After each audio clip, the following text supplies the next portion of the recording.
Merci beaucoup d'être venu presque à l'heure. Donc, au programme de l'après-midi, donc là, on prend un petit temps, environ 1h15, nous, Frapna et jeunes ayant participé au projet, pour vous faire un retour d'expérience justement sur notre projet. Parfait. Mais, du coup, en fait, ce matin, vous l'avez vu, on s'est concentré vraiment plus sur la technique et son intérêt en termes de restauration des milieux aquatiques. Et voilà, c'est une technique qui, nous, la Frapna, nous paraît intéressante à plusieurs égards. Elle est low-tech, elle est peu invasive, elle est peu coûteuse. Pour nous, c'est très intéressant, mais surtout, ce qui était vraiment intéressant pour nous, et Félix en a parlé un petit peu, c'est finalement le changement de paradigme qu'il y a derrière la technique. Et donc, nous, ce qu'on a supposé, c'est que cette technique pouvait être surtout intéressante pour faire de la sensibilisation, en fait. Et c'est un peu comme ça qu'est né le projet, c'est de pouvoir expérimenter la technique et tester pour voir si ça peut être un outil de sensibilisation intéressant, là en l'occurrence, pour des jeunes. Donc, je ne vais pas donner beaucoup d'infos sur le chantier, etc., parce que les jeunes vont venir le présenter après, mais je vais parler un peu du contexte plus global. Donc là, dans le projet, il y a eu 2 chantiers qui ont été réalisés, en fait 2 séjours, un en Catalogne et un en France, parce que donc, nous avons mené le projet, on l'a dit un peu, avec des partenaires catalans qui s'excusent, qui ne peuvent pas être là pour diverses raisons. Il y avait les jeunes et l'organisme qui devaient être présents. Mais on les a à travers des vidéos, donc vous les verrez quand même. Mais donc il y a eu 2 chantiers expérimentaux, un qui s'est déroulé en Catalogne. On s'est rendu, enfin les jeunes et certaines personnes de la Frapna se sont rendus du 1er au 5 mars en Catalogne pour faire un premier ouvrage.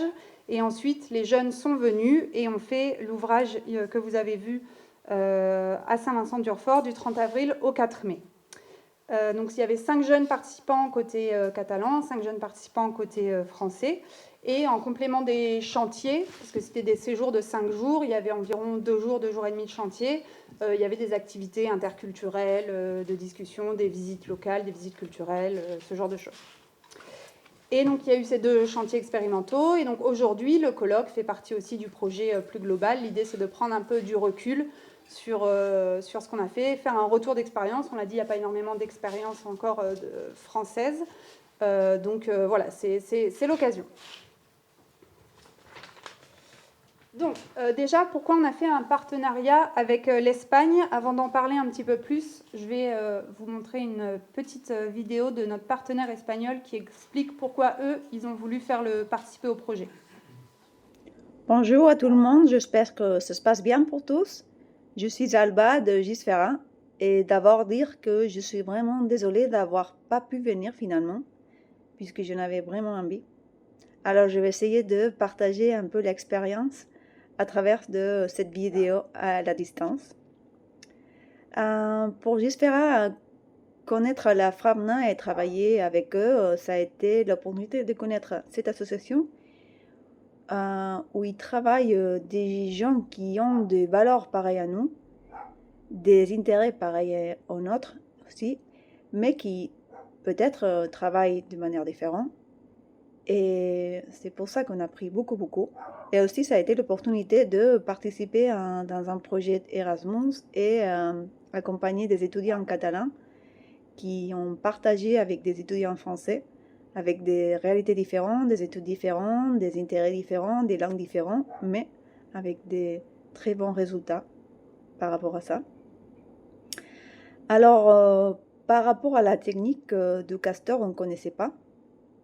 Mais pour nous, ça a été important parce que nous, on travaille beaucoup dans notre travail avec des problèmes des sécheresses, puisque dans notre territoire, pareil aussi à l'échelle de toute la zone méditerranéenne, on a des problèmes de sécheresse.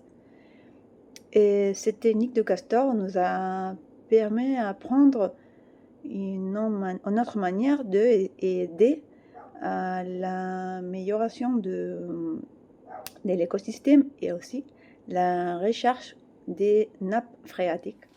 Voilà, donc intérêt pour eux par rapport à leur problématique de sécheresse. Il y avait aussi, pour notre autre partenaire, on avait 2 partenaires, on va dire, un officiel et Gisfera qui s'est greffé ensuite et qui a plus travaillé sur les chantiers et les jeunes.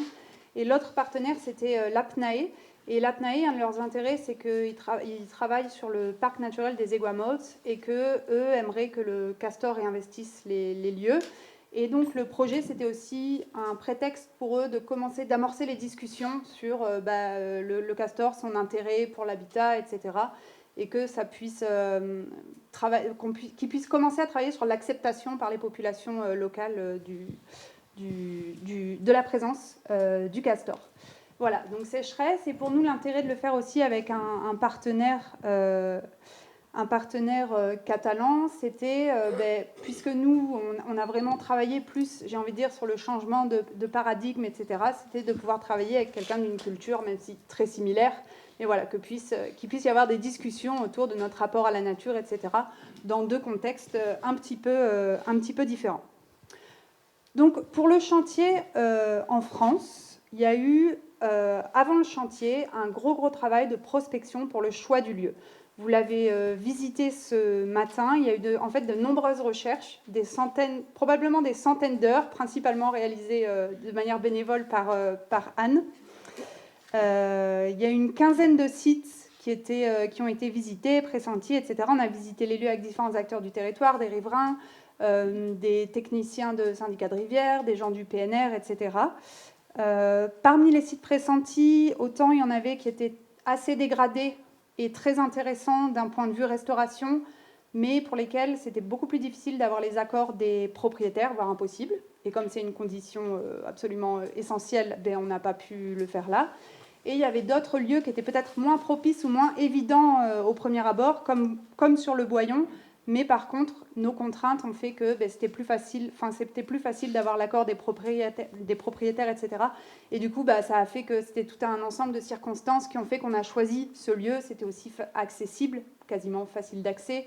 Voilà, on avait des contraintes avec lesquelles on devait faire.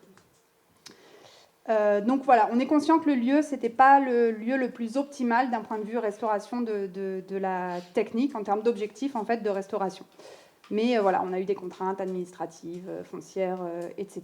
Et puis j'ai envie de dire, peut-être en entendant Félix parler ce matin quand il disait que c'est important oui, il y a la technique, mais il y a le changement de paradigme qui va avec. Peut-être que nous, on s'est un peu trop concentré sur le changement de paradigme et l'aspect sensibilisation, et qu'on a peut-être un petit peu délaissé l'aspect technique et pertinence. J'exagère un peu mes propos de manière volontaire, mais voilà, c'est pour vous dire que c'est pour vous expliquer un peu le contexte. Donc avant le chantier, une fois qu'on avait choisi le site, il a fallu signer des conventions avec les propriétaires, bien sûr. Il y a eu de nombreuses visites sur place, rencontrer les riverains, les propriétaires, la mairie. On a fait des visites sur place avec un naturaliste. Donc là aussi, une limite, un aspect un peu qu'on a délaissé dans notre projet, c'est on n'a pas fait d'état initial vraiment scientifique, etc., un suivi scientifique en amont de notre projet. On est venu avec un naturaliste, on a regardé les choses, etc. Mais voilà, c'est pas si poussé qu'on aurait aimé le faire, parce qu'aussi on avait des grosses contraintes de temps et de budget. On a constitué un dossier administratif, ça c'est un gros morceau aussi si vous voulez faire des ouvrages comme ça. Ce genre de projet, c'est soumis à une demande de déclaration IOTA, installation, ouvrages, travaux et activités, au titre d'un article du Code de l'environnement. C'est pas à sous-estimer, c'est beaucoup de travail. Merci Mathis d'avoir fait le dossier pour nous. Et au titre de nombreux allers-retours avec la DDT, etc., on a finalement eu l'accord de travaux. Donc c'était un accord concernant la création de 2 aménagements. Il était peut-être prévu d'en faire 2. Il y en a eu un deuxième qui a commencé à être fait, mais voilà, avec nos contraintes de temps, on n'a pas pu finir le deuxième, puis il est parti de toute façon avec la crue. Donc la création de 2 aménagements de diversification des écoulements et des habitats aquatiques. Ça, c'était le texte officiel de notre demande, enfin de l'autorisation qu'on a eue. Et ce qu'on a fait aussi avant le chantier, c'est donc nous à la FRAPNA, on a embauché une stagiaire, Floriane, qui est ici et qui prendra la parole ensuite, une stagiaire en master de sociologie pour qu'elle puisse justement faire un travail d'observation des jeunes, des dynamiques qui se sont créées, et puis du rapport à la nature. Voilà, donc le chantier en France a duré 2 jours et demi, mais je ne reviens pas dessus, les jeunes en parleront un petit peu plus, en France et en Espagne. Et je vais vous remettre rapidement Alba, notre partenaire, qui explique, eux, comment ça s'est passé en Espagne pour le choix du lieu. Et je ne vous ai pas dit, mais on prendra les questions aussi à la fin, après que les jeunes aient présenté, parce qu'ils vont probablement dire des choses. Des pigitsphéra. Des choses. Désolée. On a dû choisir l'endroit où faire les travaux en Catalogne. On a décidé de le faire dans la vallée de la Mora, au village de la Albania, puisque c'est un endroit, une petite vallée où il y a une petite rivière, la Mora, et c'est un endroit où aussi on a vraiment des problèmes de sécheresse. Il y a beaucoup d'arbres qui sont en train de mourir à cause de la manque d'eau. Et aussi, c'est un endroit où, quand il y a des fortes pluies, il y a des orages et la rivière change beaucoup la taille et la quantité d'eau qui descend. Alors, pour choisir exactement le point de faire l'ouvrage, ça a été un peu difficile parce qu'on a dû parler avec des propriétaires, avec la mairie et aussi avec la Generalitat de Catalogne qui gère aussi les rivières. On a eu un peu de problèmes pour réussir à avoir les permis et tout, mais finalement on a réussi, on les a eu jusqu'au temps pour pouvoir commencer à travailler. Et peut-être ça a été le plus difficile, avoir les permis pour pouvoir faire les travaux. Voilà, c'est juste pour montrer en fait qu'on a un peu traversé les mêmes difficultés, nous et nos partenaires en Catalogne, qu'il y avait vraiment 2 gros morceaux, c'est obtenir les accords des propriétaires, bien sûr, et puis le dossier administratif qui n'est pas négligé et qui est nécessaire. Hein, c'est aussi un garde-fou pour empêcher que les gens fassent n'importe quoi sur les rivières. Mais voilà, c'est un gros morceau et il ne faut pas le sous-estimer. Je laisse la parole à Léa.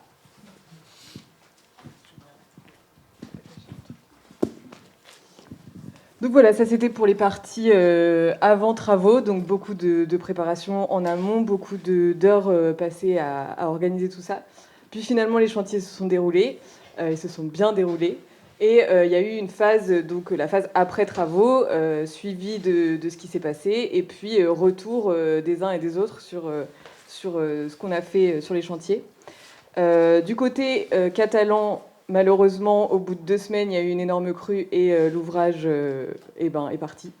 Mais en fait, c'est la règle du jeu et c'est ce qui est amené à se passer en fait, pour ce type d'ouvrage. Donc voilà, c'était un peu décevant pour les jeunes qui ont créé le barrage. On a quand même passé du temps et mis beaucoup d'énergie à le faire. Mais en fait, voilà, c'est comme ça. Et du côté ardéchois, il y a eu aussi des crues. Mais voilà, on est passé régulièrement pour renforcer, pour voir comment ça se comportait, et puis pour renforcer l'ouvrage éventuellement s'il y avait des besoins. Et puis on a essayé de le maintenir aussi jusqu'à aujourd'hui pour pouvoir vous montrer quelque chose, mais évidemment qu'à l'avenir, cet ouvrage partira probablement avec les crues, et c'est complètement OK, c'est la loi de la rivière. Et donc nous, on essaie de retourner régulièrement sur le site. Malheureusement, on n'a pas les moyens financiers de faire un réel suivi à long terme après tout ça, mais voilà, on va essayer de continuer à observer. Et après le chantier, il nous tenait vraiment à cœur d'organiser un temps de discussion et de réflexion avec tous les partenaires professionnels qui travaillent sur les rivières sur le territoire ardéchois. Et donc, on a convoqué une réunion avec l'appui de la DDT, une réunion avec les syndicats de rivières, la Fédération de pêche, l'OFB. Voilà, on a convoqué tous ces gens-là, tous ne sont pas venus, mais on a quand même eu donc la DDT, l'OFB et plusieurs syndicats de rivières qui sont venus pour discuter de cette technique. Nous, notre objectif avec cette réunion, c'était de faire un retour d'expérience, puisque c'est la première fois en Ardèche qu'il y a ce type d'ouvrage qui est fait. Donc nous, on avait envie de faire un retour, à la fois le retour qu'on vient de vous faire aussi sur les difficultés administratives qu'on a eu à le faire, sur les difficultés à mettre en place ce type d'ouvrage, mais aussi sur les bons résultats qu'on a eus. Et puis l'idée, c'était aussi de discuter s'il y a d'autres projets qui émergent comme ça sur le territoire, comment on gère ça collectivement et comment ça pourrait se passer de la manière la plus chouette possible entre les partenaires pour que voilà, ce genre de projet puisse continuer à avoir lieu. Et donc, pendant cette réunion, c'était très riche. On a eu beaucoup de retours. La plupart des structures, notamment syndicats de rivière, étaient super intéressées par la technique, donc c'était chouette de voir ça. Et puis nous, on a pu aussi clarifier les choses, parce que c'est vrai que nous, on a eu des contraintes de temps, et donc peut-être que la phase de concertation en amont qui serait nécessaire pour ce genre de projet, elle a été un peu raccourcie, et nous, si on avait dû entamer une concertation, probablement que 2 ans après, on y serait encore et qu'on n'aurait pas fait notre projet. Donc on a décidé de le faire quand même. Et ensuite, donc ça c'est ressorti notamment pendant la réunion, que le besoin de concertation, il est vraiment là et que ça soulève beaucoup de craintes. En conclusion de la réunion, il y a eu des points d'attention qui ont été relevés et dont on a envie de vous faire part aujourd'hui pour ceux qui potentiellement auraient envie de se lancer aussi dans ces projets-là. Donc il y a eu des questions sur évidemment la continuité piscicole, c'est le gros morceau, en tout cas en Ardèche. La continuité piscicole, ça fait très peur, notamment aux fédérations de pêche, et l'OFB a bien noté ça. Effectivement, ils sont passés sur le site parce que donc nous, tout le monde est passé sur notre site, mais sans nous prévenir. Mais bon, voilà, c'est le jeu aussi. Certains sont passés à des moments où il y avait, c'était en période d'étiage, et effectivement, il peut y avoir des problèmes de continuité à ces périodes-là. C'est à ça qu'il faut être vigilant. Parce qu'évidemment, c'est pas le but. Le but, c'est pas du tout de barrer l'eau et d'empêcher le passage des poissons. Évidemment que c'est pas ça. Le but, c'est d'améliorer les conditions de vie de toutes les espèces de ces milieux-là. Donc voilà, est ressorti le besoin d'études sur des rivières comparables. Parce qu'effectivement, à chaque fois qu'on mentionne la bibliographie des États-Unis, ça convient pas. Et enfin voilà, à juste titre. Comment ? Et la Drôme non plus. Voilà, bon, faut entendre tout ce qui nous est proposé, mais voilà. En tout cas, il y a besoin de confirmation scientifique forte pour convaincre les autres acteurs que c'est OK, ou que ça l'est pas, en fait. C'est vraiment, faut accepter aussi de dire qu'à des endroits, c'est pas pertinent, et de voir les erreurs qui peuvent être commises. Il y a eu des questionnements sur, en fait, comme c'est pas des structures pérennes, est-ce que ça sert vraiment à quelque chose ? Donc voilà, essayer de mettre en place des suivis pour évaluer les impacts positifs et négatifs de ces ouvrages.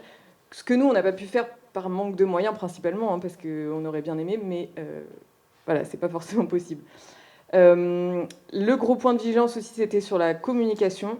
Donc en Ardèche, il y a vraiment un gros historique sur la continuité écologique, et donc il y a des problématiques de barrages en galets faits par les touristes, il y a beaucoup de seuils sur les rivières qu'on essaye d'effacer, et donc voilà, cet aspect-là, il est vraiment...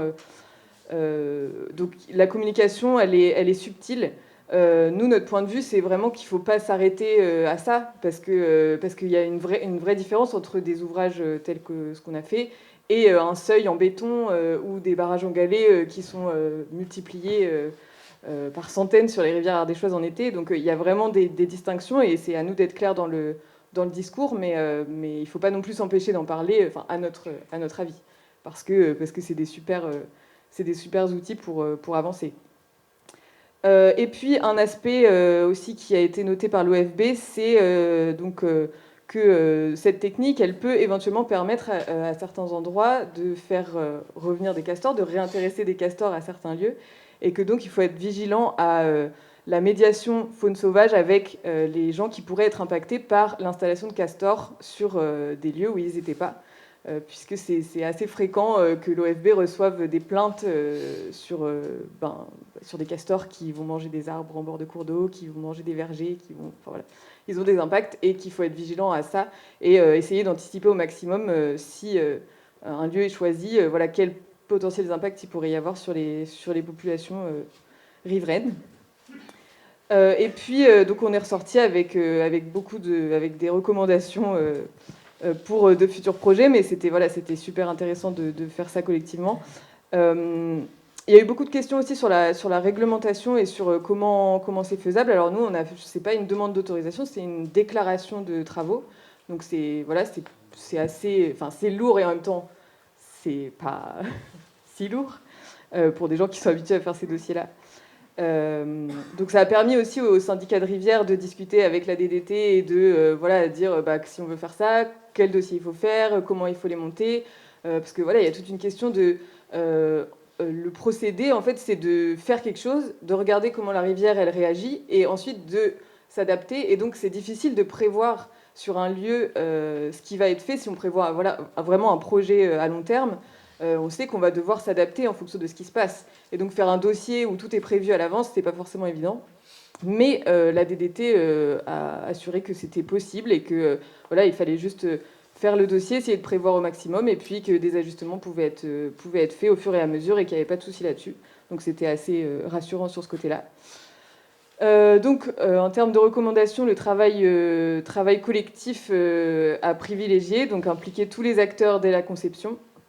Et nous, on a eu des gens qui ont assez mal réagi en fait à notre projet, et c'est un peu dommage, et notamment, ça dépend vraiment des endroits. Mais nous, par exemple, la Fédération de pêche n'a pas été super enjouée de notre projet, mais il y a des territoires où les pêcheurs sont hyper partants.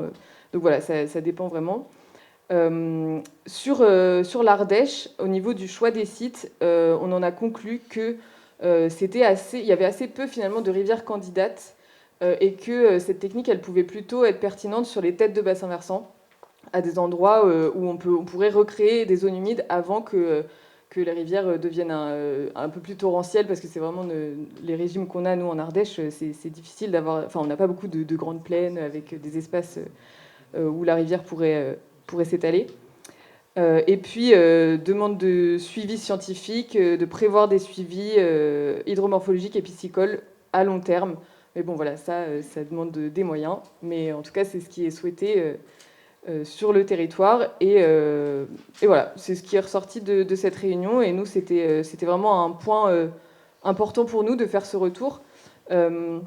Puisque nous aussi, notre démarche, elle est... sur cette technique, elle est sur le fait que c'est une technique low-tech et que les habitants d'un territoire peuvent se réapproprier. Et donc, donc c'est chouette, c'est possible, mais quelle est la faisabilité technique d'un point de vue administratif et d'un point de vue de toutes les étapes qu'il faut franchir? En fait, est-ce que les habitants peuvent vraiment se saisir de cette problématique? Finalement, c'est un peu compliqué, mais on essaye de mettre un peu un pied dedans. Et voilà, c'était une première expérience qui n'est pas parfaite, c'est clair, mais ça a permis d'ouvrir le sujet, et voilà. Donc en conclusion un peu, malgré finalement les différentes difficultés qu'on a rencontrées et qu'on vous a un peu mentionnées, il y a quand même eu, on en ressort quand même avec une idée globalement très positive. Il y a eu des points positifs. Bon, là, vous avez visité l'ouvrage ce matin. Bon, le bras est ouvert, etc. C'est bien. Il y a eu énormément d'intérêt, de discussions avec les riverains. Ça a vraiment créé une petite dynamique locale. Et en fait, cette technique, elle permet d'aborder les sujets de l'eau, de la ressource en eau, de la ripisylve, du castor. Bref, il y a eu vraiment toute une discussion et un intérêt de la part des populations locales. Nous, ça nous a permis aussi de consolider un partenariat avec un partenaire catalan, ce qui n'est pas négligeable. Et puis, un gros point positif, c'est l'expérience qu'ont pu vivre les jeunes. Et donc, sans plus attendre, on va leur laisser la parole et la place. Je commence par la vidéo des jeunes catalans, pour que vous puissiez écouter leur expérience, et ensuite on accueillera quoi ? Oui, et ensuite on accueillera les jeunes qui se présenteront. Soc la Laia i estic fent tercer d'ambientals, i a l'hora de participar en aquest voluntariat em va impressionar molt que amb les nostres pròpies mans i amb molt poques eines fóssim capaços d'aconseguir un resultat semblant a les preses que construeixen els castors i amb un impacte que pot ser igual de positiu. Quan vam anar al banyar va ser molt emocionant com el primer contacte amb la tècnica i com vam aconseguir que es creés una petita riera que després connectava un altre cop amb el riu. Això va ser molt guai. I després a l'Ardèche sí que es va notar que ja sabíem de què anava cada rol i teníem una mica més d'experiència, així que vam anar més ràpid. I en tots dos casos la pujada del nivell de l'aigua em va donar la sensació de que el riu estava més viu i això em va emocionar molt. En quant a les relacions entre francesos i catalans, doncs va ser bastant frustrant poder entendre certes paraules però no ser capaç de seguir una conversa sencera i l'idioma es va sentir com una gran barrera, la veritat. Però tot i així tothom es va esforçar molt per comunicar-se i crec que al final vam aconseguir barrejar-nos sense importar l'idioma. I per últim, crec que m'emporto una experiència molt xula en què he pogut conèixer persones amb inquietuds i formes d'observar la natura que són molt semblants a les meves, cosa que està genial.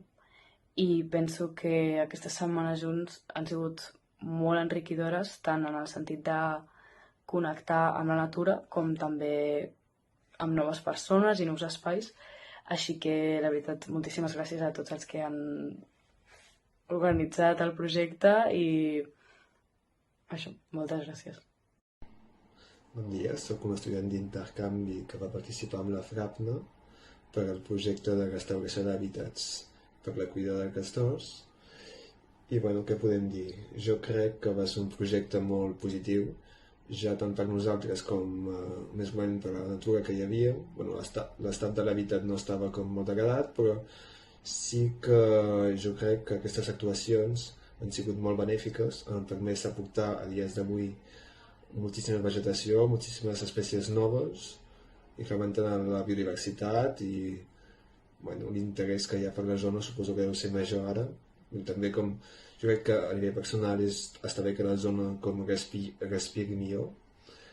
Jo crec que va ser una molt bona actuació i que a mi personalment em va agradar molt. Hola, sóc l'Aritz. Quan vaig conèixer la tècnica del castor, el primer que vaig pensar va ser que, per la seva simplicitat, doncs seria un mètode poc efectiu per a algunes problemàtiques que pensava abordar, com l'escassetat hídrica, així empleant aqüífers, però en la posta pràctica va poder comprovar que si s'aplicava de manera correcta, doncs podia ser un mètode adient justament per la seva simplicitat i perquè no necessiten gaire recursos. També, a part, depèn molt del tipus de curs fluvial on s'apliqui, ja que a França vam obtenir resultats positius, però al riu Català, degut a les pujades sobtades de cabal, es va acabar fent la barrera. Encara que no vam obtenir bons resultats a Catalunya, tant al Banyar com a l'Ardèche, vaig tenir l'oportunitat de conèixer persones diferents a mi i poder viure experiències noves en les que vaig riure i gaudir molt. A part d'aquestes experiències, també vaig tenir l'oportunitat de la jornada francesa d'aprendre molt sobre la cultura de França, sobretot de l'Ardèche, de la cultura dels gelats i de la llana d'ovella, que em va semblar tot molt interessant. En general, ha sigut una experiència on no ha faltat l'aprenentatge, els riures i sobretot també les festes, i que, sens dubte, tornaria a repetir. Hola de nou a tots. Em va agradar molt poder participar amb vosaltres al projecte El lloc que la natura ensenya.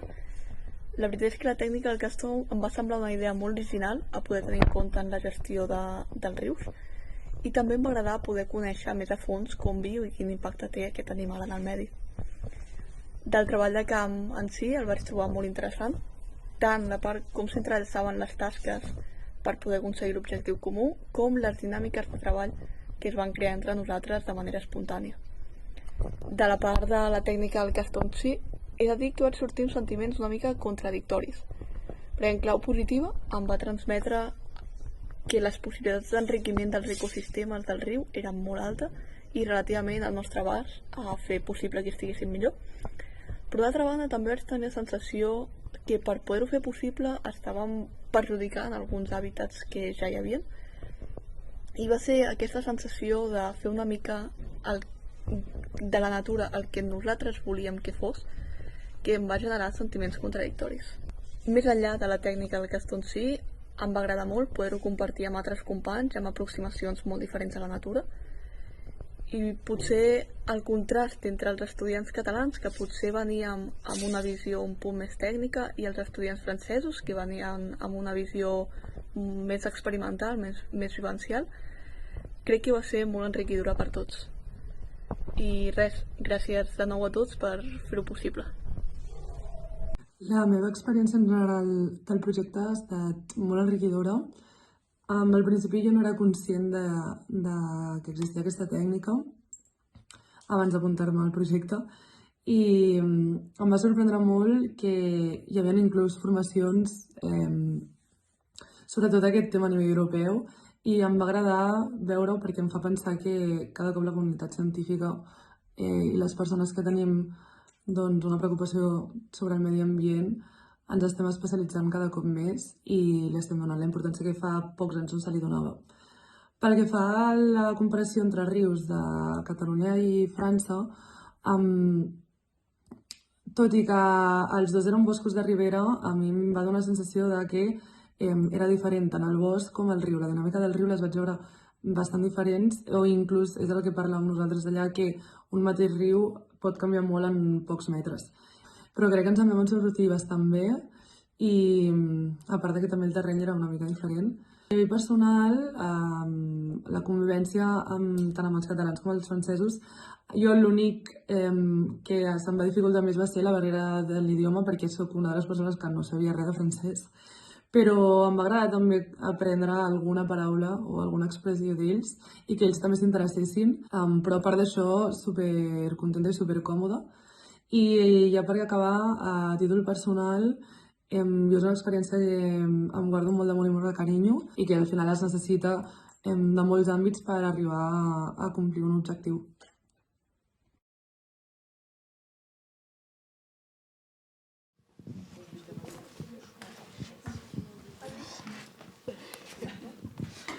Donc je vais juste dire un mot sur le choix des personnes qui sont ici présentes. Donc nous, oui, voilà, tout à fait. C'est du grand cru.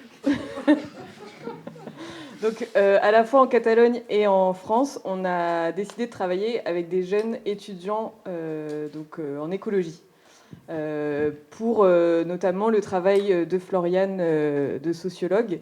Ça permettait d'avoir une égalité de fond entre tous les étudiants pour pouvoir comparer. Donc voilà, tous les étudiants de Catalogne étaient étudiants soit en licence, soit en master d'écologie. Et en Ardèche, on a travaillé avec le lycée agricole Olivier de Serres. Donc il y a trois d'entre vous. Oui, mais oui. Oui, 3 d'entre eux qui étaient étudiants en BTS GPN, donc gestion et protection de la nature au lycée agricole d'Aubenas, et puis 2 jeunes en service civique dans des associations de protection de la nature, donc Benjamin qui était en service civique à la FRAPNA, et Aimé qui n'est malheureusement pas là, mais qui est un expert du castor et qui faisait son service civique à l'association Fiber Nature.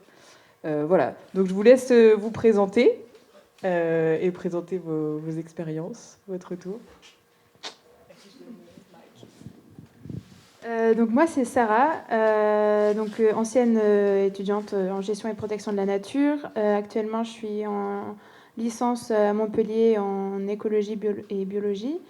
Et avec Solène et Malouane, on a choisi de participer à ce projet parce que c'est un projet qui est en lien avec ce qu'on fait comme études et aussi personnellement c'est un projet qui m'intéresse beaucoup. Donc voilà. Du coup, moi, c'est Solène. Comme Sarah, j'étais en BTS GPN à Aubenas. Actuellement, je suis en licence à Lyon, en licence professionnelle en milieu aquatique et eau pluviale. Donc, ce projet, il s'est beaucoup inscrit dans mon choix d'études à l'avenir. Donc, là, aujourd'hui, le milieu de l'eau. Et c'est un projet qui se répercute beaucoup dans ce que je vois actuellement. Et on en parle beaucoup des techniques castor dans mes cours actuellement. Donc, c'est pour ça que j'ai choisi de participer. C'est parce que je voulais m'orienter dedans. Moi, c'est Floriane, du coup. Je viens de Bretagne de base et j'étais masterante à l'université de Caen, Normandie. Et je suis descendue en Ardèche pour venir faire mon stage, du coup, parce que le projet me plaisait énormément. Et donc, du coup, je viens d'obtenir mon master en sociologie et en gouvernance des risques et de l'environnement. Merci. Et voilà, donc là, pour l'instant, je fais un travail alimentaire en attendant de trouver un travail dans l'environnement. Parce que c'est un peu compliqué, mais bon, voilà, pour la présentation.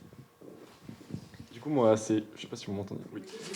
Moi, c'est Benjamin. Du coup, j'ai fait un BTS GPN aussi, un peu à Carcassonne et un peu à Aubenas.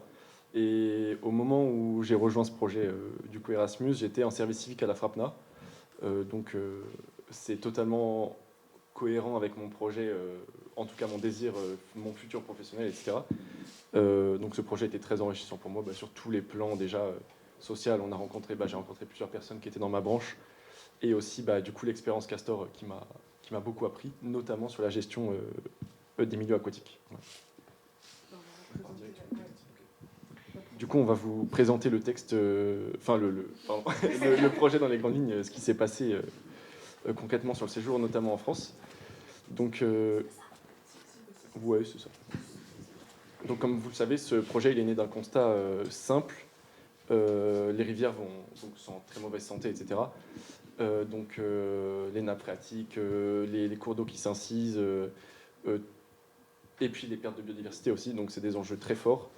Donc la question s'est imposée à nous, comment restaurer ces milieux, justement en utilisant du coup, comme vous le savez, des techniques low-tech et peu coûteuses, etc.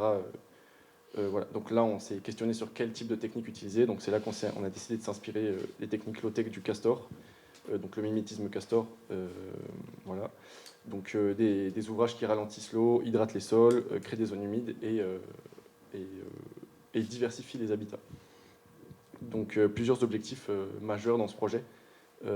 L'aspect technique déjà, restaurer différemment, expérimenter une technique de restauration simple, peu coûteuse, et puis du coup accessible à tous, notamment pour nous en tant qu'étudiants.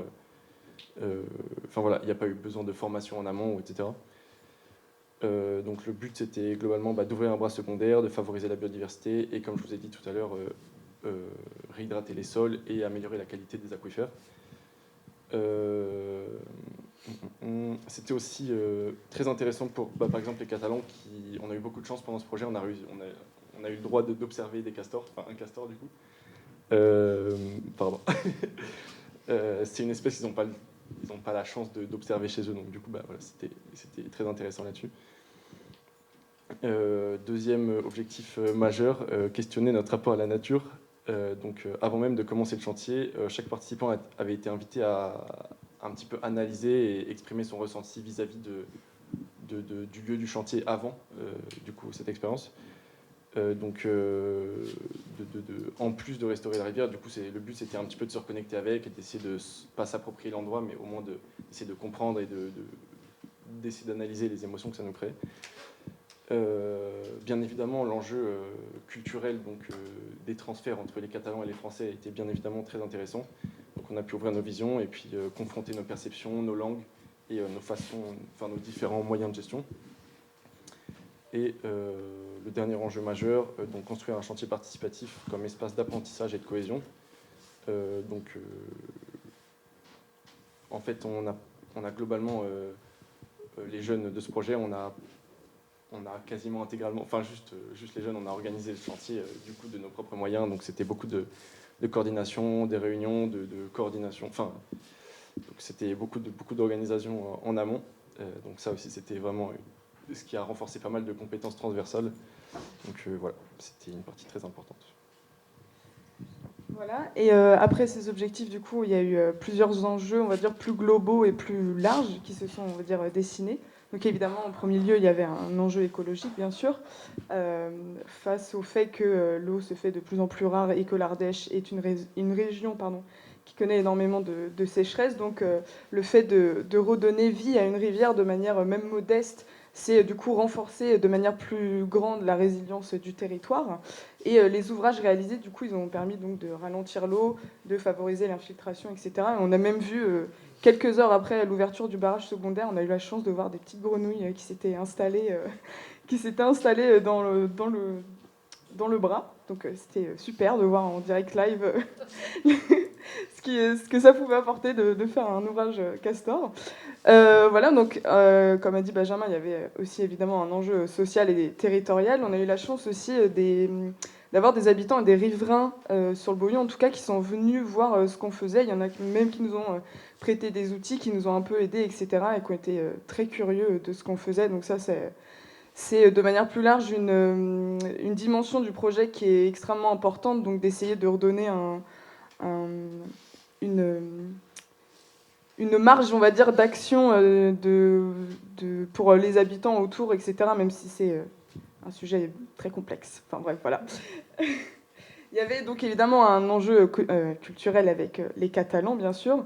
Donc, comme ils l'ont si bien expliqué dans la vidéo qu'on vient de voir, le fait qu'on ait pu échanger sur nos différentes visions de la nature, la manière d'approcher le chantier, etc. On voyait bien que chez eux, c'était assez, on va dire, pragmatique. C'était peut-être un peu plus pragmatique que nous. Et on a eu la chance, par exemple, pendant le chantier en Espagne, il y a un soir, on a regardé un documentaire tous ensemble. On a eu un gros débat après qui a duré très très longtemps sur la manière de comment gérer, par exemple, les castors, comment on pouvait les sauver, etc. Parce que le documentaire était sur une naturaliste qui sauvait les castors et du coup qui intervenait énormément dans la vie, on va dire, animale. Et les Catalans étaient plus du côté à dire qu'il aurait fallu laisser, on va dire, la nature faire, et les Français étaient plus du côté à dire bah non, faut intervenir, de toute façon c'est de notre faute. Donc voilà. Bref, je m'égare un petit peu, mais c'est pour vous dire que c'était très intéressant de voir que culturellement il y a des choses qui se sont passées. Voilà. Et du coup, donc pour la suite, après ces séjours et ce colloque, il y a quand même une suite. Donc il y aura un guide qui sera créé pour un guide en gros qui va retracer la manière de faire, on va dire, un ouvrage castor, etc. Il y aura des événements qui seront organisés en France et en Espagne pour essayer de diffuser la technique à plus grande échelle. Et l'ambition en gros du projet Ce que la nature vous apprend, c'est en gros de faire de la restauration écologique un enjeu du coup qui est collectif, culturel et surtout qui est accessible à tous et à toutes. Bon, du coup, nous, on va plus vous présenter avec Sarah, on va vous présenter un peu plus précisément le chantier qu'on a fait en Catalogne. Du coup, on va vous passer le petit film qu'on a fait suite au chantier et on va faire quelques commentaires pour vous expliquer un peu plus en détail.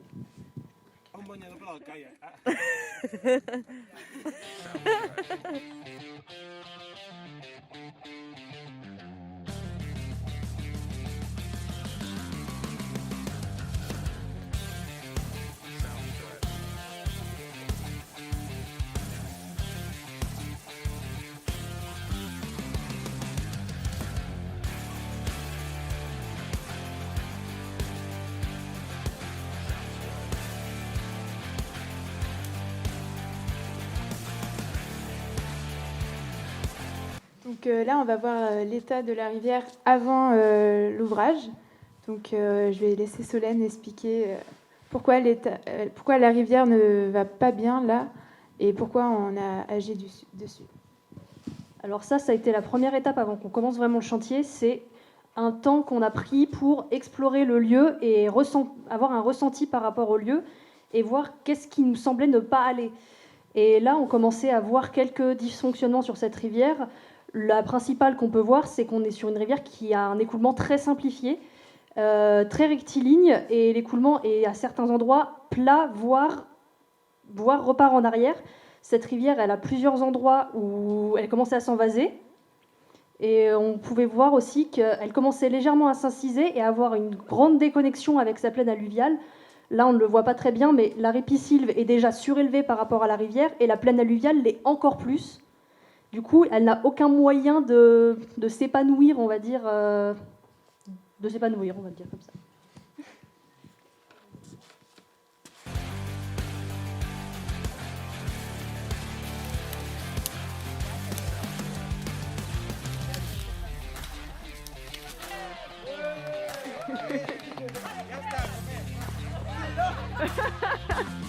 Là, on a vu qu'on commence le barrage par mettre un énorme arbre le long de la rivière pour faire un peu la base de l'ouvrage. Et ensuite, on verra après, mais on va mettre des morceaux de bois dans la direction du courant et on va faire un espèce de maillage après avec différents morceaux de bois.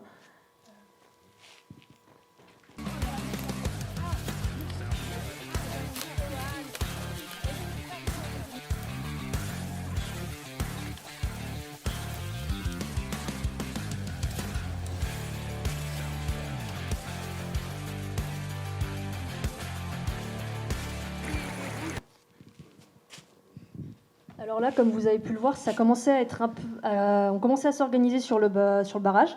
Pendant qu'il y en a qui s'occupaient de la base, de rajouter le bois, les autres s'occupaient de récupérer tout ce qui était matériaux. Et là, comme vous avez pu le voir, on utilise seulement ce qu'on avait autour de nous.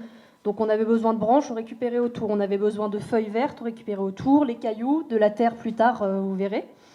Et vraiment, c'est une méthode du coup qui est, on l'a vu à ce moment-là, facile à mettre en place. On n'a pas besoin d'énormément de matériel en amont, de quoi récupérer nos matériaux, des sécateurs des scies, mais rien de très lourd, pas de gros engins de chantier, rien. On avait juste besoin de ce qu'on avait autour de nous.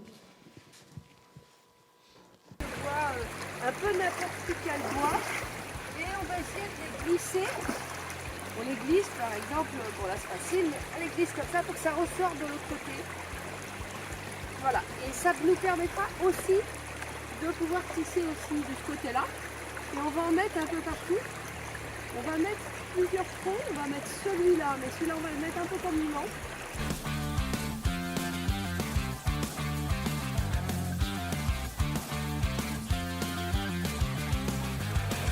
Si tu mets des bouts et pierres et qu'il y a encore du courant comme ça, Ça va partir. elles vont partir. La boue va partir. La boue, elle est là à la fin. El barro está al final, cuando realmente es así y quieres que los agujeros chiquitos sean más pequeños. Alors ça, c'était une particularité du premier chantier. Comme on apprenait la méthode sur le tas, sur le chantier catalan, comme ils l'ont expliqué nos collègues catalans, on a eu beaucoup moins finalement de temps pour faire le barrage, puisqu'on a eu beaucoup d'interventions pour apprendre à faire la méthode. On n'allait pas juste se lancer comme ça sans savoir quoi faire. Donc on a eu beaucoup d'interventions du coup de la part de Anne, qui nous a bien appris la méthode, qui était là dès qu'on avait des questions. Et finalement, on a quand même réussi à avoir un beau barrage. Là, vous pouvez le voir, on avait commencé à rajouter du coup tout ce qui est le verre, donc les feuilles pour boucher un peu les trous, colmater un peu. Le but, c'est pas de boucher totalement, mais il fallait qu'on colmate et qu'on commence à faire monter l'eau.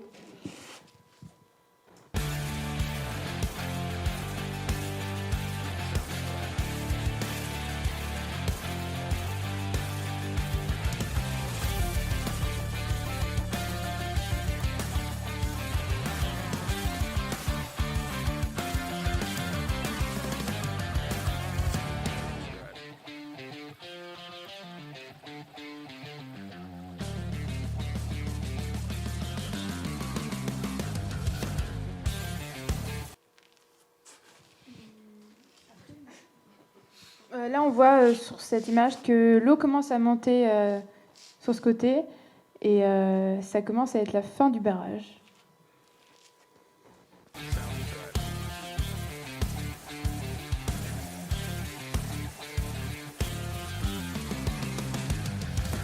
C'est la mañana. Eso. 7h du matin demain. Hop.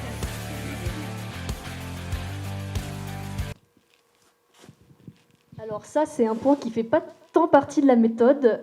Vous voyez, on a commencé à creuser un fossé. Alors déjà, on avait besoin de terre pour finir le barrage, pour vraiment faire un peu tout ce qui... pour solidifier un peu la base. Et on a remarqué assez vite que la rivière était très large et qu'on n'arriverait pas à faire monter le niveau de l'eau autant qu'on voulait. Et même la berge était surélevée et ça aurait empêché de la création de bras secondaires finalement. On aurait fait ça ça n'aurait pas servi à grand-chose. Donc on a commencé, pour récupérer les matériaux, à creuser ce fossé pour pouvoir permettre à l'eau de dépasser on avait un espèce de talus qui bloquait, dépasser ce talus pour pouvoir créer le bras secondaire que vous verrez plus tard.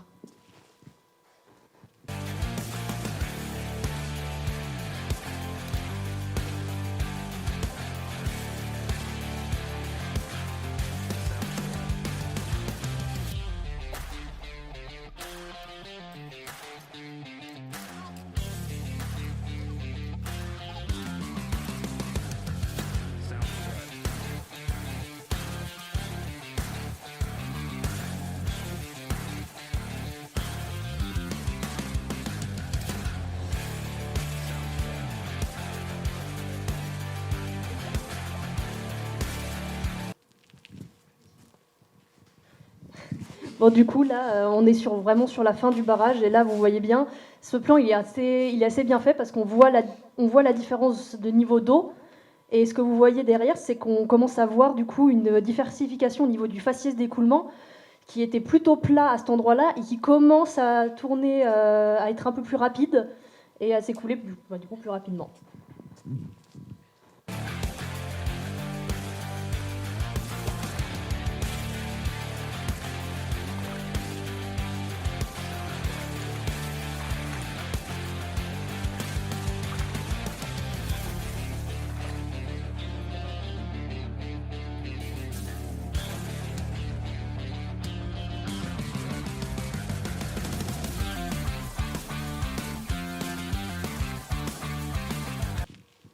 Et voilà, du coup, ça a été la petite récompense de la fin, quand on a vu que l'eau avait du coup dépassé le fossé qu'on avait creusé, et qu'elle a commencé à se répandre dans toute la ripisylve, à faire plein de bras, elle s'est déconnectée en plusieurs bras, on était comme des enfants, vraiment. On a suivi l'eau comme des enfants, et c'était vraiment impressionnant et très émouvant en fait, de la voir qui reprenait un peu ses droits, qui allait un peu partout, et qui finalement quand même reconnectait la rivière plus loin. Mais elle a vraiment repris tout son espace dans la ripisylve, et vraiment c'était magique.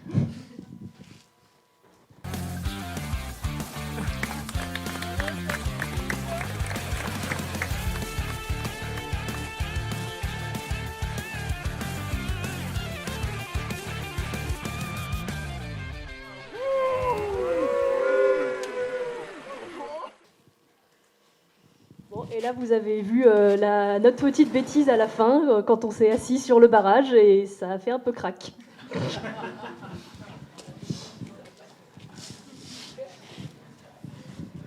C'est pour ça qu'il a pas tenu après. Du coup, pour vous parler un petit peu de nos expériences personnelles, plus notre ressenti, etc., sur le projet global, on a tous choisi plus ou moins 3 photos et quelques mots pour un petit peu définir cette expérience, voilà, d'après nos expériences personnelles. Tu peux passer, merci. Déjà, ouverture et découverte, parce que forcément ouverture déjà sociale, et parce qu'il y a eu pas mal de mixité avec les étudiants catalans. C'était très intéressant parce qu'on a pu parler catalan. Bon, en vrai, on a souvent parlé plus anglais parce que c'était galère. Enfin voilà, c'est une langue qu'on n'a pas du tout l'habitude d'entendre. Donc du coup voilà, on a été amenés à dialoguer ensemble et puis à travailler ensemble. Donc du coup c'était vraiment des moments de cohésion très, très intéressants. Ensuite, comme vous pouvez le voir à droite, on a vu pas mal d'espèces pendant le séjour. Du coup on a fait 2 jours et demi de chantier, 2 jours et demi d'activités un petit peu ludiques, sportives, culturelles, etc. Du coup on a pu observer pas mal la faune et la flore, donc c'était très intéressant. Voilà. Et moi ça me tient particulièrement à cœur parce que forcément le GPN, donc gestion protection de la nature, on étudie pas mal les animaux. Enfin voilà, c'est pas mal déjà. Et puis un petit peu, voilà, j'ai mis cette photo parce qu'elle est très drôle, je la trouve très drôle. Et ensuite, forcément, accomplissement, fierté, parce que quand même, on a mené à bien ce projet qu'on a dû organiser globalement du début à la fin. Donc c'est l'aboutissement d'efforts communs qui ont mené à... là, du coup, c'est très concret, on voit le chantier qui est sur pied. Donc voilà. Moi, alors, j'ai choisi ces mots-là. Défi, je pense que ça paraît assez logique parce que c'est une expérience qui est quand même très expérimentale pour le coup. Et c'est quelque chose d'assez, on va dire, marginal pour l'instant, en tout cas en France. Donc, tu peux passer. Donc voilà. Défi aussi personnel parce que moi, je viens d'une filière qui est beaucoup plus théorique que pratique. Donc, en sociologie de l'environnement, on étudie plus les risques, l'écologie, on va dire de manière plus institutionnelle, les rapports humains à tout ce qui est l'environnement, etc.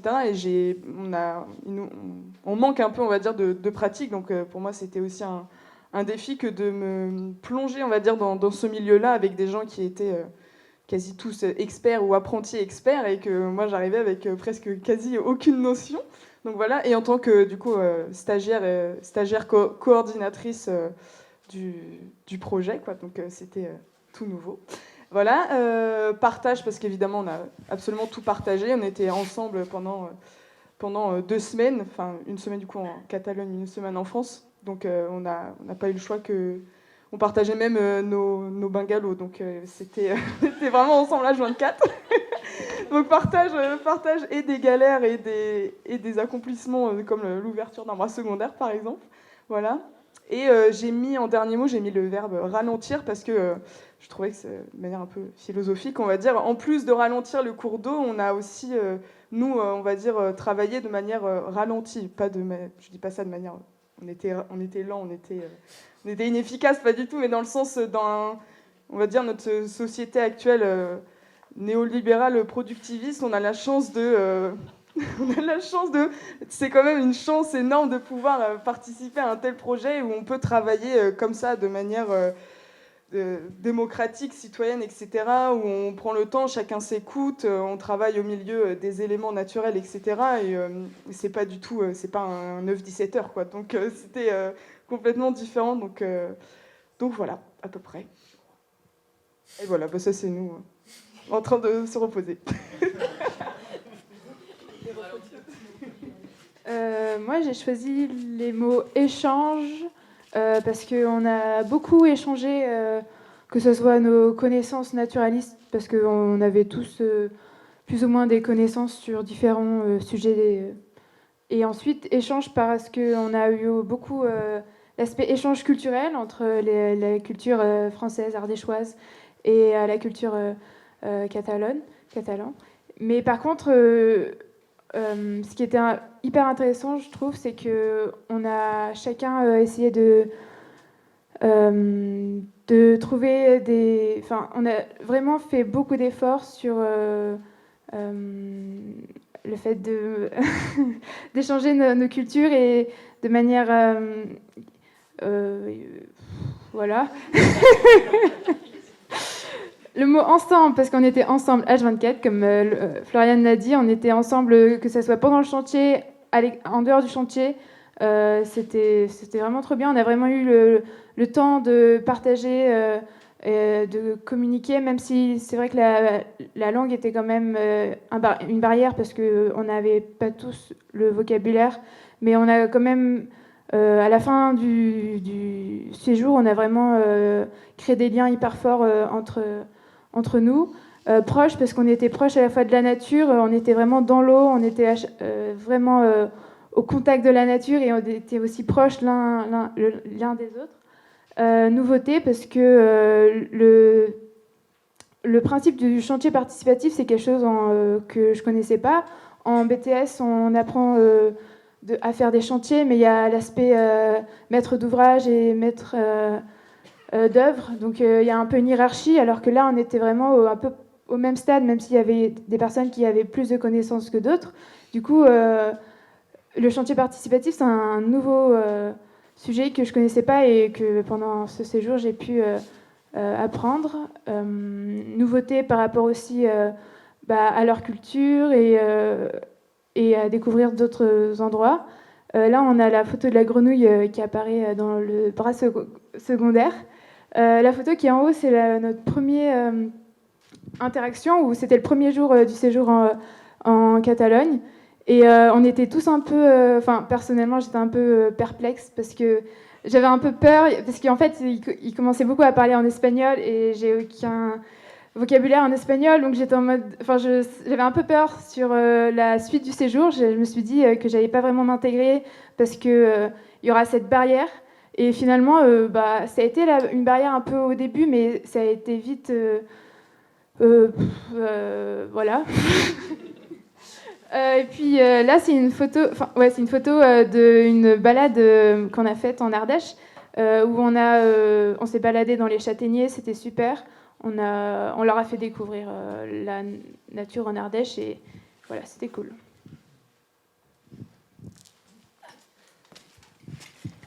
Alors moi, pour définir ce projet, j'ai choisi ces 4 mots-là.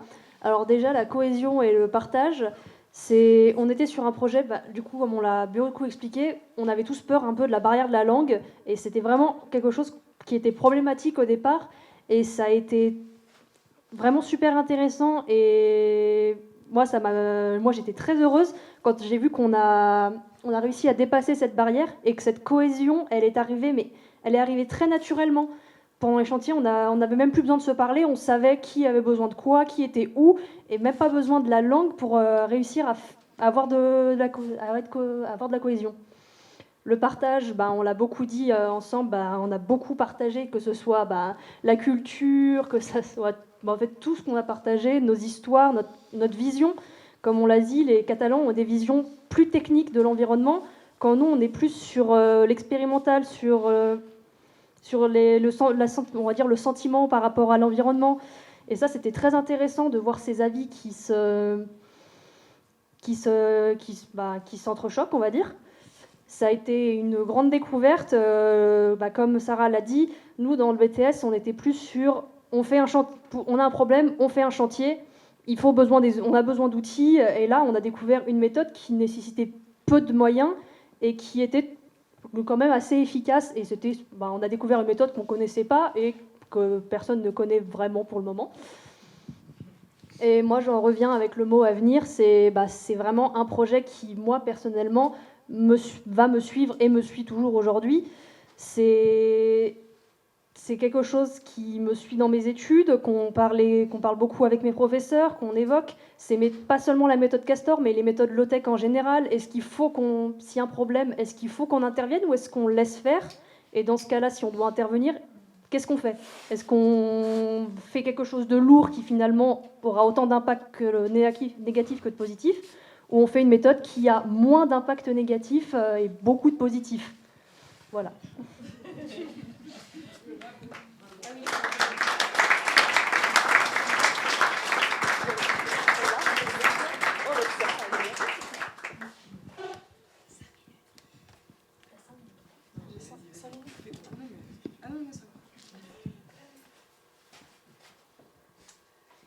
Alors, moi, du coup, je prends un petit temps. On m'a demandé de prendre un petit temps parce que du coup, donc moi, comme je vous ai dit, je viens de finir mon master et mon mémoire, du coup, je l'ai fait sur le projet Erasmus là. Et donc du coup, j'ai été déjà amenée à postuler en tant que stagiaire à la FRAPNA parce qu'ils cherchaient justement quelqu'un qui vient des sciences humaines pour avoir un regard du coup beaucoup moins technique, mais du coup beaucoup plus sociologique. Et en gros, donc, comme Léa l'a dit plutôt, c'est Noémie, je ne sais plus, qui disait un regard où on observe vraiment ce qui se passe pendant le chantier, donc c'est-à-dire entre nous, entre étudiants, coordinateurs, coordinatrices, etc., ou même avec les habitants, l'approche sur les chantiers, etc. Et donc du coup, moi, j'ai construit tout mon objet autour de ça. Et voilà, donc j'ai défini une problématique du coup pour mon mémoire. En gros, j'ai fait une monographie du projet. Une monographie en sociologie, c'est une étude exhaustive qui est très précise sur un objet défini. Donc c'est quelque chose qui n'est pas très large, etc. Donc j'étais vraiment focalisée sur ce qui s'est passé pendant ces séjours du coup. Voilà, donc j'ai défini une problématique. Moi, je me suis plus attardée du coup sur les notions de jeunesse, donc des jeunesses, puisqu'il n'y a pas qu'une seule jeunesse, et d'engagement. Et j'ai interrogé du coup surtout l'engagement des jeunes. Moi, ce qui m'intéressait, c'était de voir l'engagement des jeunes sur les questions écologiques, environnementales. Et donc du coup, d'avoir la chance de pouvoir interroger, d'avoir des enquêtés, des étudiants et étudiantes en BTS gestion protection de la nature, c'était très très riche. Et du coup, moi, ma problématique, c'était dans quelle mesure l'engagement d'étudiants et étudiantes dans un projet international d'action de lutte contre les changements climatiques catalyse-t-il l'émergence de discours, de pratiques et d'imaginaire écologique? Pardon, c'est très lourd comme question. Du coup, en gros, je vais vous expliquer comment j'ai construit mon enquête, ce sera peut-être plus simple. Donc du coup, moi, j'ai fait de l'observation participante, donc c'est-à-dire que j'ai observé et participé, puisque en plus d'être étudiante en master, j'ai été du coup coordinatrice du projet. Et j'ai mis en place, on va dire, des grilles, ce qu'on appelle des grilles d'observation. Donc, c'est-à-dire que j'observais, on va dire, des moments un peu charniers des séjours. Donc, évidemment, sur ce qui se passait sur le chantier. Donc, par exemple, comment les étudiants, comment ils étaient impliqués. Est-ce qu'ils s'impliquaient, on va dire, de manière... par exemple, est-ce qu'ils attendaient qu'on leur dise quoi faire, etc. Ou est-ce qu'ils étaient peut-être un peu plus dans la démarche de proposer des solutions, etc. Voilà. Je me suis intéressée aussi, par exemple, aux interactions qu'on avait pendant les repas, pendant les sorties culturelles, sportives, etc. Les relations entre les étudiants français entre eux et les étudiants français avec les Catalans. Et du coup, voilà, ça m'a donné une grande grille, et on va dire tous les soirs ou tous les jours, je prenais des notes. J'essayais de faire ça discrètement pour pas que ce soit trop, on va dire, trop biaisé. Parce que du coup, ma présence faisait que j'avais une proximité avec mes enquêtés, mais ce qui fait que du coup, cette proximité, elle est géniale parce que du coup, j'avais pas un terrain difficile d'accès, mais du coup, c'était difficile parfois de mettre une proximité de chercheuse et enquêtée. Donc voilà. Et en plus de cette observation du coup participante, j'ai fait des entretiens avec eux. Donc c'est-à-dire que j'ai fait 2 entretiens avec eux après les séjours.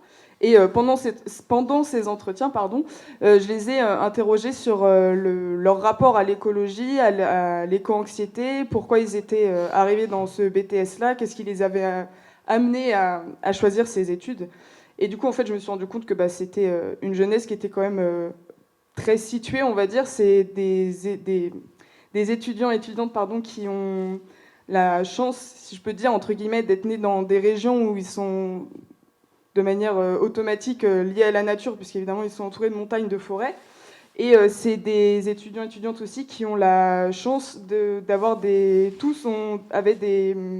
venaient d'une famille ou avaient des proches qui étaient du coup soit dans le milieu de l'environnement ou en tout cas étaient extrêmement sensibilisés aux questions écologiques et qui du coup ont eu on va dire un capital culturel là-dessus qui était quand même important. Donc voilà. Donc, en gros, j'essaie de faire court. Le résultat, il y a eu plusieurs résultats. J'ai pas découvert l'eau chaude, mais pardon, j'ai l'impression de repasser ma soutenance devant 50 personnes, c'est terrifiant. Voilà. Donc, en gros, moi, j'ai aussi interrogé leur rapport à la question de ce qu'on appelle la politisation de la question écologique. Donc, c'est-à-dire, est-ce que, par exemple, les étudiants et étudiantes qui ont participé à ce projet, est-ce qu'ils inscrivaient, on va dire, ce projet, leurs études, etc., à une question politique ou à, on va dire, comment expliquer ça sans trop rentrer dans les détails ? Oui, dans un engagement, on va dire, plus large et pas juste dans leurs études. Donc voilà. Et en gros, ce qui en est ressorti, c'est qu'il y avait plusieurs étudiants, du coup, qui étaient, on va dire, un peu plus politisés que d'autres. Et du coup, oui, ça jouait un peu sur leur comportement, mais il n'y avait pas forcément de grandes différences, on va dire. Mais moi, de manière plus large, je pense que le résultat le plus parlant, on va dire, parce que je vais essayer de faire court, c'est que ces étudiants et étudiantes-là, comme je vous ai dit, ont eu la chance d'être sensibilisés et du coup de ressentir une certaine légitimité à du coup s'inscrire dans ces études-là et s'inscrire dans ce projet-là. Pareil, les personnes qui ont organisé ce projet, les personnes qui ont été stagiaires à ce projet, etc., on ressent tous une certaine légitimité parce qu'on a été, d'une manière ou d'une autre, grâce à notre environnement, notre sociabilisation première, on a tous été sensibilisés d'une manière ou d'une autre, donc que ce soit par nos proches ou parce qu'on a eu la chance d'avoir des écoles avec qui on a fait des sorties nature, etc. Et que en gros la question écologique, comme disait tout à l'heure Noémie et Léa, si on veut qu'elle change de paradigme, il va falloir que on redonne de l'espace aux gens et il va falloir que il y ait une repossession des lieux par les gens, pour que ce genre de projet ne reste pas justement marginaux et que du coup les habitants, les riverains, etc. S'en emparent. Et voilà, à peu près. Et j'aimerais finir par une petite citation. C'est comme ça que j'avais commencé mon mémoire, parce que je la trouve très parlante et je trouve qu'elle colle énormément à ce projet.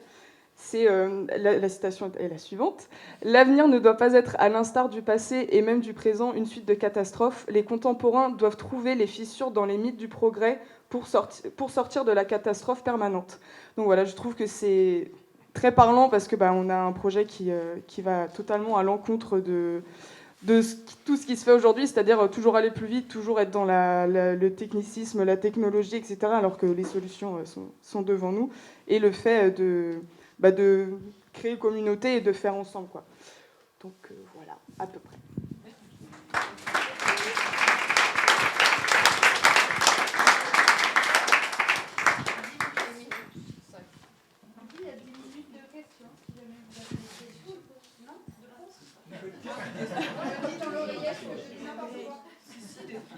Une question très pratique et très courte. Au point de vue parité, est-ce que vous aviez la parité ou est-ce que, comme d'habitude dans le milieu nature, il y avait une grosse majorité de femmes? Eh ben, c'est vrai qu'il y avait... on était clairement plus de filles que de mecs, mais... Non, il n'y avait pas attention, il y avait 2 garçons. Non, ouais. Chez les jeunes, nous... Ouais, non, il y avait à peu près, ouais. On n'était pas trop mal. C'était à peu près. C'était à peu près paritaire? Ouais. D'habitude, il y avait beaucoup plus de filles que de garçons.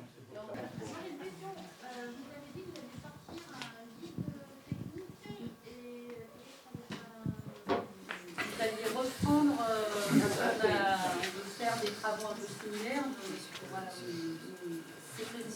Oui, alors ça a été un petit peu extrapolé. On ne va pas faire un guide technique sur la technique parce que c'est pas nous les experts et c'est des choses qui existent et qui se font en traduction des ressources américaines. Par contre, nous, on va faire, c'est pas encore bien défini le contenu, mais on va plutôt travailler sur l'aspect implication citoyenne et chantier participatif, etc. Effectivement. Et ça sortira de toute façon plus tard en mars 2026. Mais voilà, il faut qu'on travaille dessus et qu'on dessine les contours un petit peu, ce qui est encore un peu flou pour nous. Et c'est la 4e partie du projet en fait. C'est la dernière partie du projet. Et les questions subsidiaires, vous aviez dit qu'il fallait absolument l'accord des propriétaires. Et moi je me posais une question, est-ce qu'on a besoin de l'accord des propriétaires, parce que souvent c'est des parcelles très morcelées, à l'endroit où on veut faire l'ouvrage, mais comme normalement notre ouvrage il va avoir des impacts sur l'amont et sur l'aval, est-ce qu'il faut aussi avoir l'accord des propriétaires amont-aval des zones qui potentiellement vont être notifiées? Alors, au niveau légal, il faut avoir l'accord du propriétaire à l'endroit où on va faire l'ouvrage. Il faut savoir que nous, on a fait un ouvrage. Normalement, par exemple, Kevin Swift et Kate Longwitz, ils ne demandent plus l'endroit d'un ouvrage, ils demandent un secteur sur lequel ils vont pouvoir faire une vingtaine, une trentaine, s'ils veulent, d'ouvrages. Donc, ils demandent un secteur grand. Ça, c'est vrai.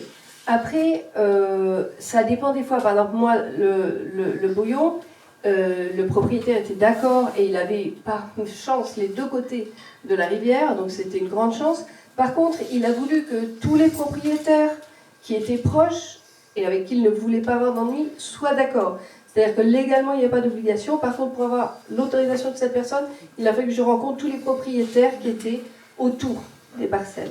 Donc, voilà, légalement non, mais en pratique Tu peux nous dire à peu près sur quelle distance de part et d'autre? Là, ça a été jusqu'à... ceux qui ont été sur l'ouvrage, ça a été tous les gens du moulin. Il y avait 2 propriétaires. Et en dessous, j'ai contacté aussi... il y avait la mairie qui avait tout le champ et la station d'épuration. Donc, c'était assez facile parce que la mairie était était tout à fait d'accord. Et puis, j'ai eu la parcelle même les accords pour la parcelle même de l'ouvrage et la parcelle qui était au-dessus. Ça ouvre des super opportunités pour un deuxième Erasmus. Ça ouvre des super maisons. Oh, je sais pas. Peut-être. Est-ce qu'il y avait d'autres questions? Sur le côté low-tech, c'est sur le plan technique et tout ça. Peut-être, j'ai l'impression à ce que j'entends que ça allait beaucoup moins du côté juridique, administratif, etc. Donc, est-ce que ça signifie qu'on peut souhaiter une évolution législative ou pas? Voilà. Question sur le droit, en fait. C'est intéressant, oui. Je sais que, par exemple, Cédric Cadet, donc, qui a mené tous les travaux sur la beurre et tout ça, eux, ils entament des vrais suivis.